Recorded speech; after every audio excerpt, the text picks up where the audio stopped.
Thanks for joining us for Tuesday's Elko Live here on KELK. And time for our city update. It is our Elko City Vice Mayor, Councilwoman Mandy Simons, joins us today. Welcome back to the program, Mandy. It's always a pleasure to sit across from you. Thank you very much. We're glad you let us come. Absolutely. We'll update a few things, recapping the most recent council meeting, which was on October 10th, and then obviously anything that's moving forward. Kind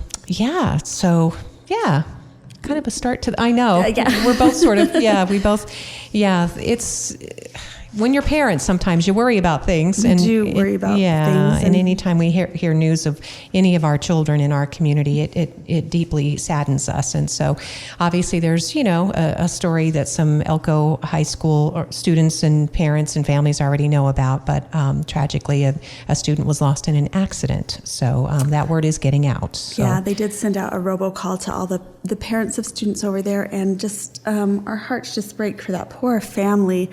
And just these kids, especially when they're learning to drive, just be safe, be late. Yeah, be late. It's parents okay. would rather have you late and tardy than have some. And I don't know that that's a detail that I don't know any of the details that pertains to that. But gosh, just kids, everybody, just be safe. It's just heartbreaking. I don't know what happened. Just that. Just that a family is mourning today, and all our friends and teachers and the people that knew her at the high school, that it's a tough day for our community. Thanks, Mandy. Obviously. So starting on that somber note, again. Well, our meetings aren't happy, so it might not. Our meetings are never really overly happy, so it probably won't change the note very much. Exactly. I know. But yeah, we did talk about a few different things that are important to the city. We had actually a really interesting presentation. I don't know if you got to watch this, but most cities are part of what's called the National League of Cities. And what they did is they went out, they were hearing complaints. For you that don't know this, and I certainly didn't used to know this, but let's say your water line breaks in your front lawn. That's not the city's responsibility. The way cities work is they take it up to a certain point, and then once it hits your property, or there's different rules depending on what it is, but basically you are in charge of a portion of that, and those can be quite costly repairs. And so they found this company that provides extra insurance. The city's going to go ahead and explore it, and then you will be hearing updates about it. But what will happen is, if we go ahead and go through with this and decide to allow them into our communities, you'll just get a couple of mailings a year, and it will explain it and educate you on if something happens, this is what you would probably be responsible for. I was doing some research, and it sounds like maybe, let's say you had a slow leak in your house, and it, ruined your floor. Your insurance, and it depends on your insurance, but a lot of times it might replace your floor, but it won't help you fix the pipes and things, is what it sounded like. And that's what they said too. That's kind of a common scenario, is it maybe doesn't help you fix the root of the problem, just the damage. And so they offer a couple different types of insurance.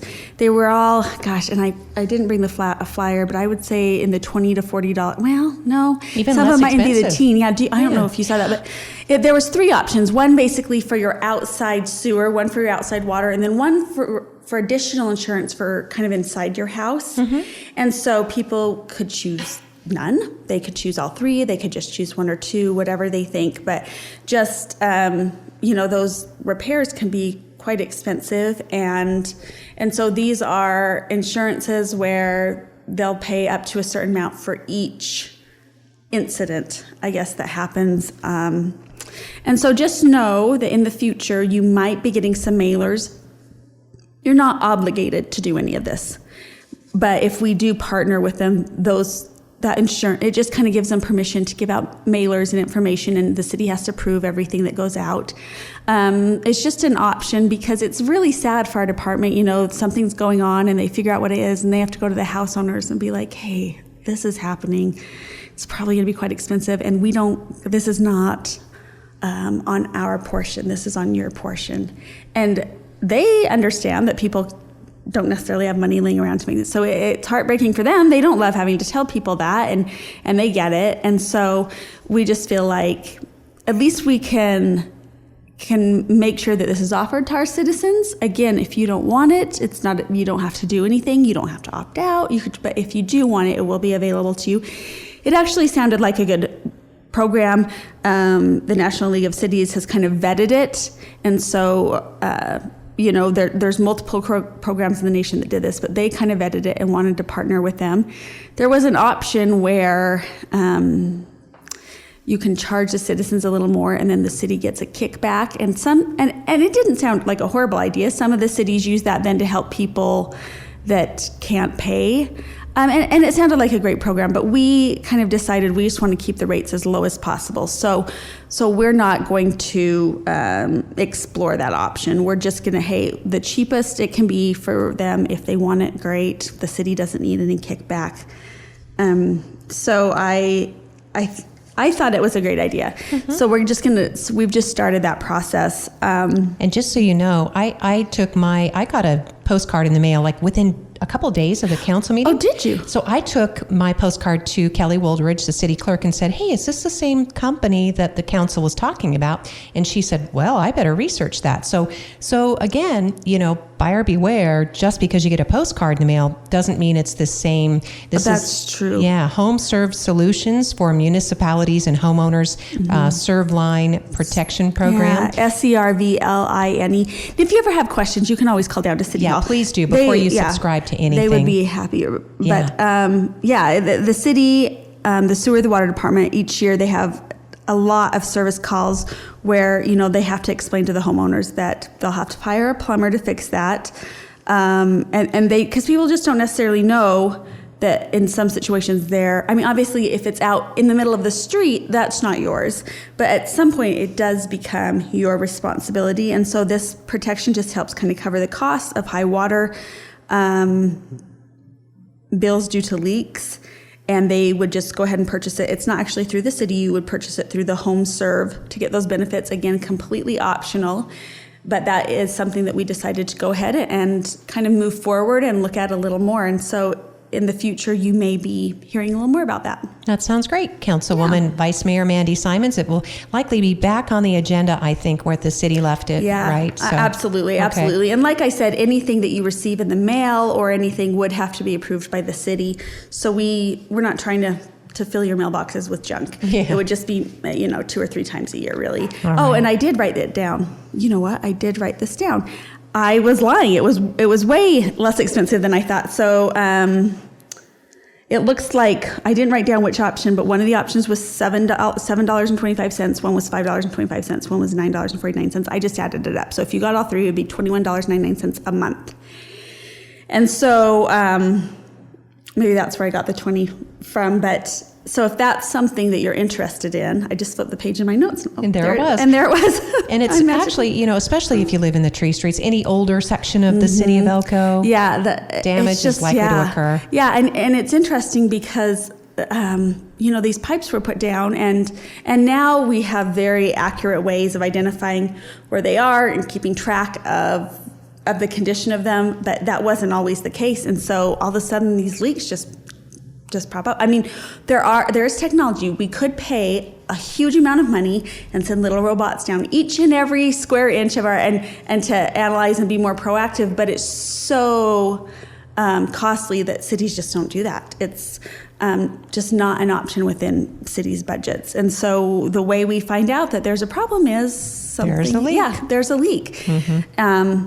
And so if you're interested in that, you can call the city for more information or just wait because this is just the preliminary time. We have not finalized anything, but that will be on an upcoming agenda. Well, that's great and nice for the Nevada League of Cities to reach out with that as an important option for us. Yeah, they kind of look at things that affect everybody. They don't want to take up things that are just for certain cities or that are very controversial, but this was something that really came up, and so they started to say, I wonder if there's something that can be done. Aging infrastructure. Yeah, and so it's awesome. We appreciated them coming to us, and it kind of sounded interesting.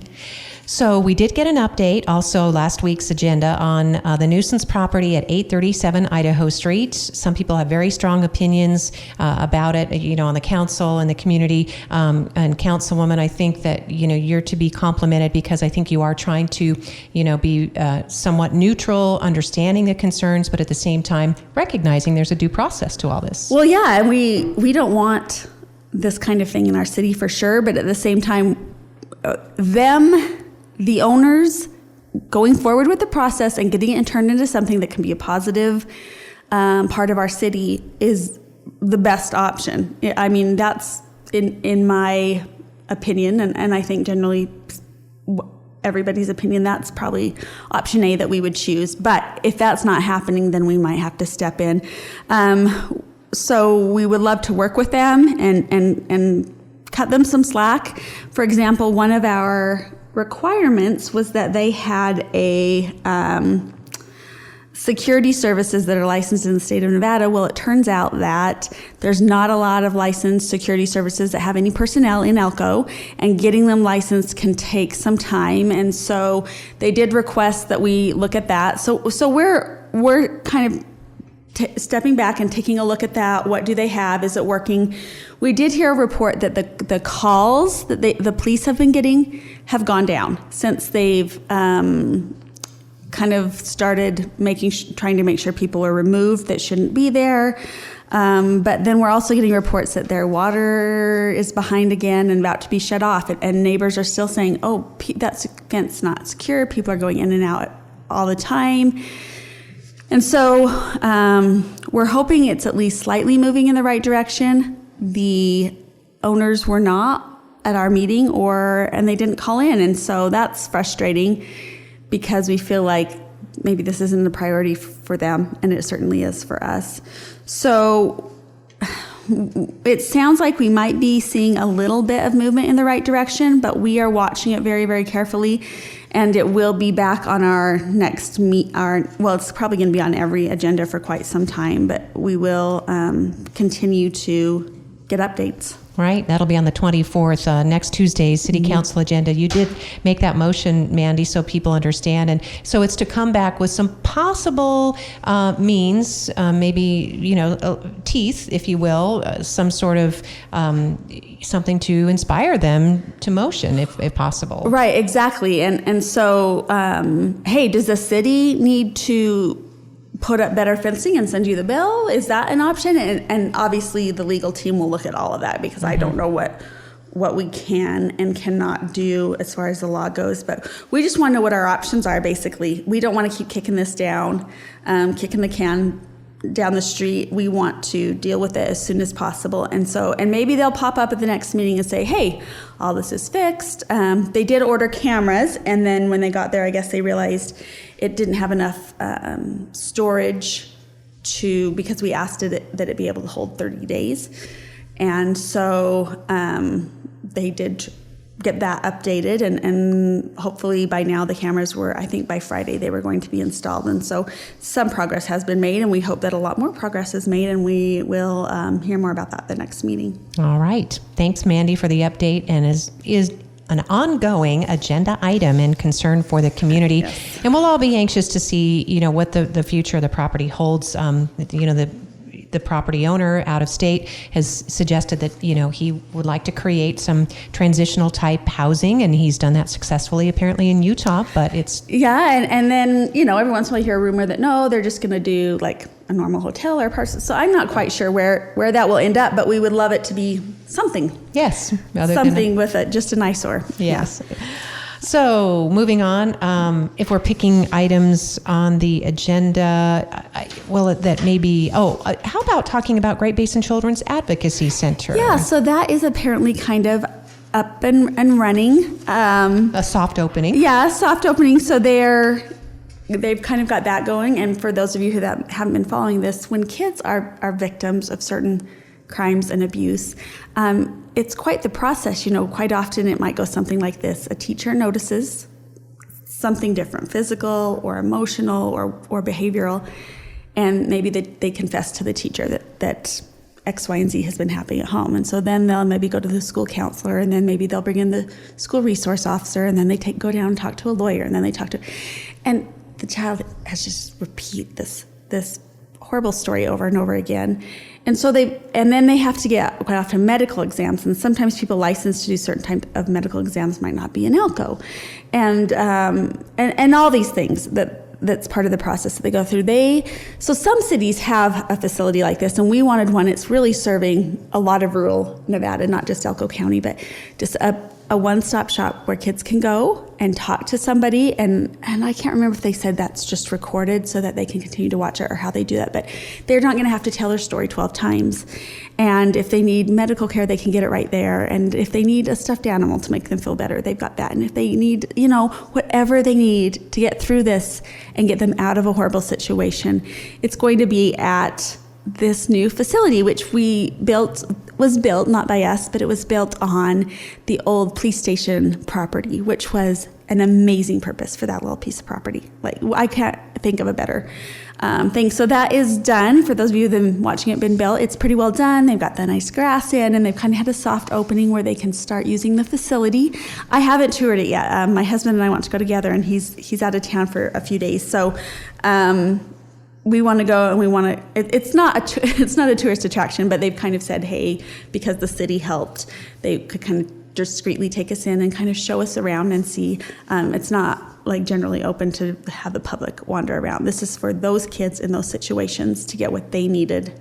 So I kind of made that sound like it was maybe just some tourist attraction that I just wanted to go gawk at. That's not the case. I just want to, I've been following it so closely, and I'm excited to maybe see what a great facility it has turned out to be. And so that's going well. And we conveyed the land, and we've helped with some funds for some public improvements and for internet fiber. And so there was an item on the agenda just to approve a letter supporting the Advocacy Center for donors and grantors.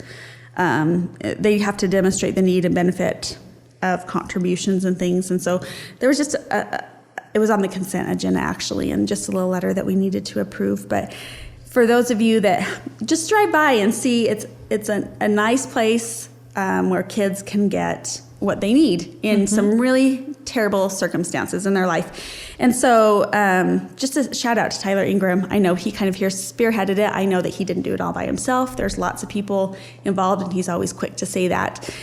It took a whole community to build that. And so it's going to be something that we can be proud that we have, and a service that we can provide to those that really, really need it. Well, thanks, Mandy, for the update. Again, the council did, approve that letter, and going forward, they will need donors and grants to maintain the facility and the services that are. It is a huge collaboration. It involves law enforcement, justice, healthcare, mental health services, you name it. So everybody's coming together. Very comprehensive, and will be exactly what a community should have. So then if we're skipping around a little bit too, just to get to the meaty items, there was the update regarding the Recreation Center, Event Center, and Sports Complex Phase 2. Yeah, and we're excited because at our next meeting on the 24th, we get to see the plans for the Recreation Center. The Boys and Girls Club has been working hard on those, and so he'll bring in kind of those drawings and things. They have decided those ball fields right there, at least, Herrera?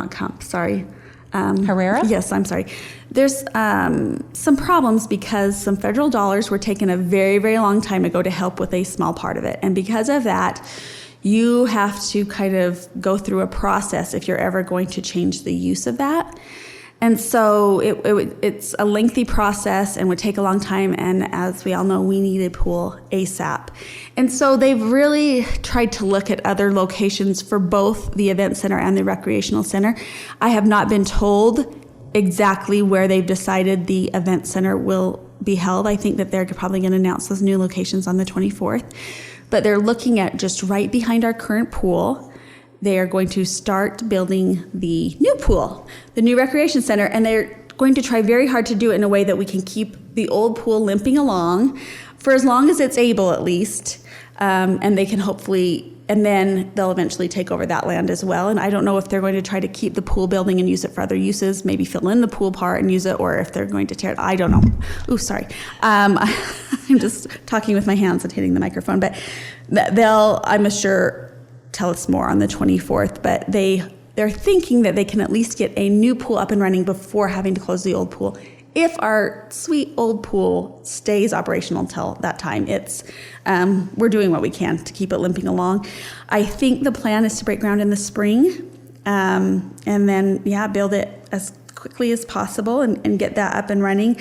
It's going to be awesome, and we're super excited they're doing this project. And so if you are interested in following this, then be sure to watch. You can watch it online. You don't have to come down to City Hall if you don't want to, but you can watch and they'll tell us more about it and what their game plan is and how things have changed. Obviously, when you start out to build things, nothing ever goes as planned. And so there's been some hiccups and they've just kind of worked around them. And so we will find out more at our next meeting. Great. That'll be on the 24th. And again, the focus will be on, as you said, they'll present plans for the city swimming pool, which is the replacement project where the existing pool is. Yep. The recreation center, ideally, at least the initial concept is that it adjoins, if it's not adjacent to the city swimming pool on that parcel. Right. The event center is the separate project that was proposed for Kump Field that would require encumbering Herrera for parking because that was a huge complex. Yeah. That's being relocated, likely either on the outskirts within city limits or maybe somewhere outside the city. I don't know the answer to that either, but we'll know next Tuesday. I think that they plan to tell us next Tuesday, yes. And we're just thrilled because for the city to take on even one of these projects, it would have, I don't know how we would have ever paid for it. And that's, we were getting to that point in the pool, like we would probably have to pass a bond and you never know if a bond's going to pass. And so this is a way for a public-private partnership to really get that done. And those are often very, very successful, especially in rural communities. That's the way we get things done quite often. And so we are grateful that that's going to work out.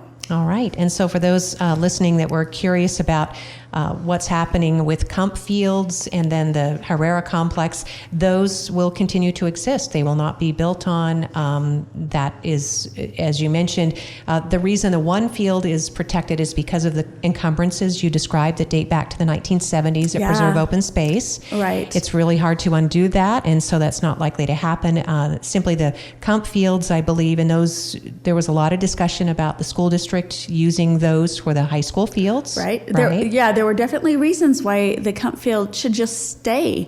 And at the time, it was like for what we want, it really was the perfect place. And, they have to be concerned. They really wanted to be on the loop for our geothermal.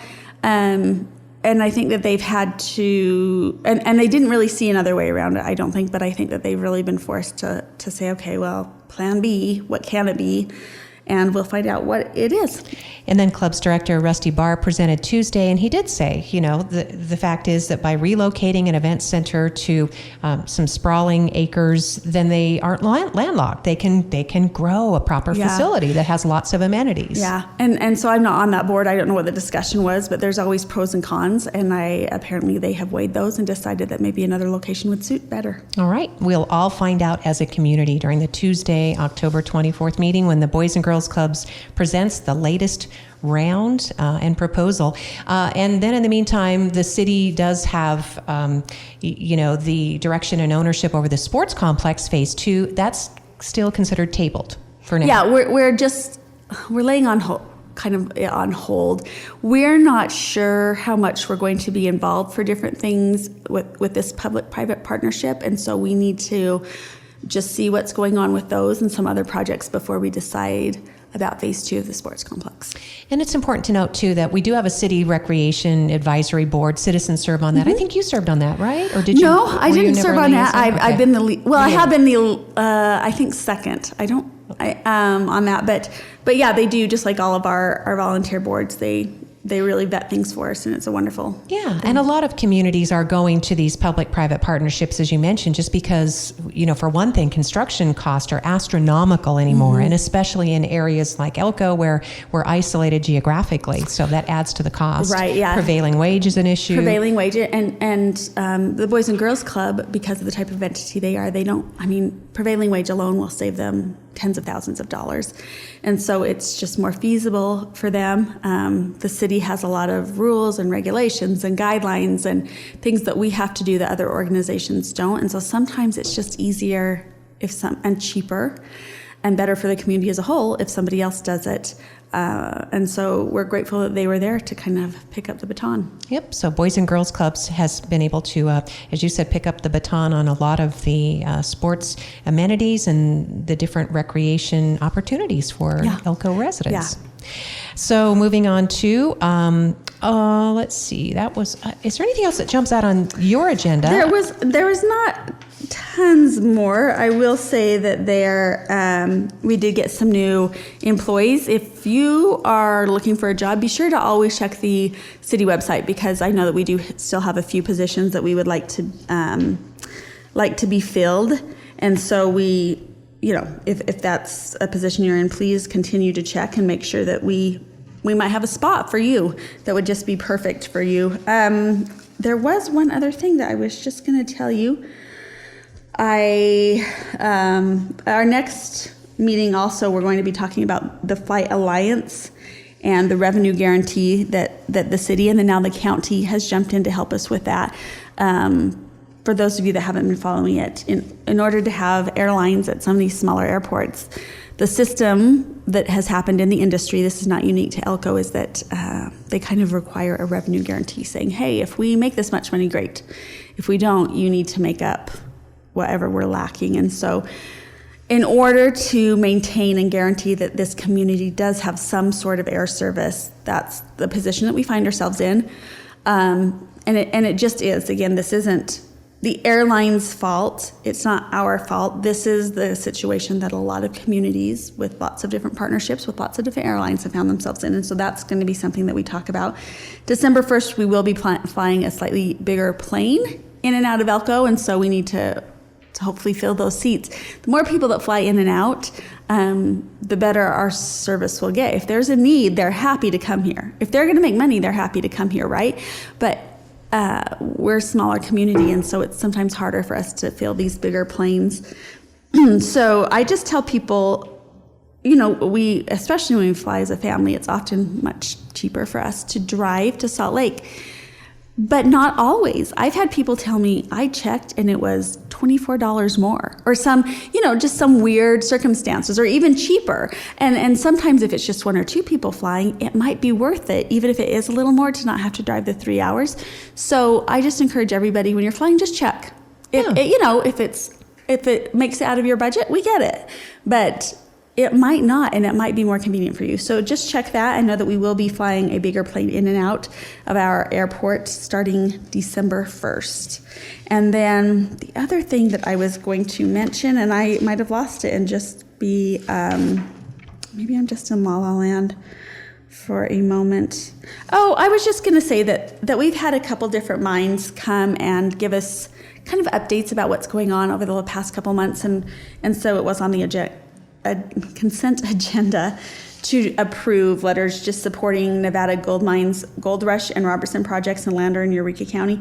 Sometimes us sending letters of support helps them get permitting and things through the bureaucracy a little easier, and so we did go ahead, and that will bring jobs to the area, and a lot of those jobs that people end up living in our community. And in return, the gold mines, the way mining tax works out, the city of Elko doesn't always get what, compared to this share of employees that we provide services for, we don't always get maybe what some would deem a fair cut. The net proceeds distribution. Yeah, the way that's because the mines are in our county. And so I don't know how to fix that, and that's obviously, as they say, not my circus, not my monkey. That belongs to somebody else with a higher pay grade. But where we're at now is because the mines know that we do provide services for a lot of employees, you'll notice that the mines try to pitch in. They sponsor a lot of events. They try to be very good to the city of Elko and Elko County because they know that we do support a huge part of their employees. And so we're happy to try to support them when we can. And so that was on the agenda. And if you're interested in these projects, the presentations that they gave, you can go back to our past meetings and look at those and see what those mines are up to. Many of you have family members in the mining industry, so you might know, but I'm out of the loop as far as mining goes. I don't have those connections necessarily, and so it's nice when I get to see these presentations. They can answer our questions, and I can learn more about what they're doing. Yeah, these are huge projects, as Councilwoman, our Vice Mayor Mandy Simons is describing. These are Nevada Gold Mines Gold Rush and Robertson projects, and as she also described, they are physically located in Lander and Eureka counties, so that means the taxes derived from the net proceeds of the mining go to those counties. And so the cities, as she said, that support the mining families, that have the infrastructure, the roads, the emergency services, don't get a cut of the taxes. So it can be an unfair burden. It is. And again, I don't know how to solve that. Do they track the I mean, I wouldn't have necessarily a better proposal, but I'm sure there is one out there, and possibly, and that would have to pass the legislature, and maybe someday it will. But right now, this is the system we have, is that Eureka and Lander, which are very small counties with very small populations, get a huge chunk of those proceeds. They are very wealthy counties. They are very wealthy counties. And you know what? Good for them. Yeah.